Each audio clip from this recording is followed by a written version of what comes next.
আমি মরে যাওয়ার পর আমি স্বর্গে এসেছি মাত্র 3 দিন হলো, আর এখানে আমি ভালোই আছি। কিন্তু এখানকার জল এতই ঠান্ডা যে আমি 3 দিন ধরে স্নান করিনি। গা দিয়ে কেমন গোবর পচা গন্ধ বেরোচ্ছে, চুলটাও কেমন পাট শাকের মতো হয়ে গেছে। আমার স্বর্গের খাওয়া দাওয়া কিন্তু ভীষণ পছন্দ, যাই খাই তাই অমৃতর মতো লাগে। কিন্তু আমার বেস্ট ফ্রেন্ডের জন্য খুবই মন খারাপ হচ্ছিল, আর যখনই আমি মরতে তাকাই আমি দেখি সে আনন্দের সঙ্গে ফুচকা খাচ্ছে আর বলছে কাকু বেশি করে ঝাল দাও।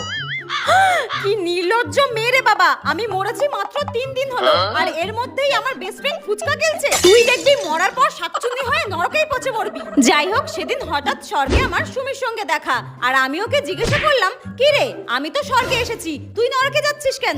উত্তরে সে আমাকে বলল, আরে বেঁচে থাকাকালীন আমি 10টা ছেলের সঙ্গে প্রেম করতাম আর একটাকেও আমি বিয়ে করিনি, তো আমি নরকে যাব না তো কি স্বর্গে যাব? ও আচ্ছা আচ্ছা, ঠিক আছে তুই নরকেই যা, নরকেই যা। ঠিক হয়েছে, এত ছেলের জীবন নষ্ট করেছিস, এবার গরম তেলে ফুটবি যা। আর আমি তো সেজে গুজে স্বর্গের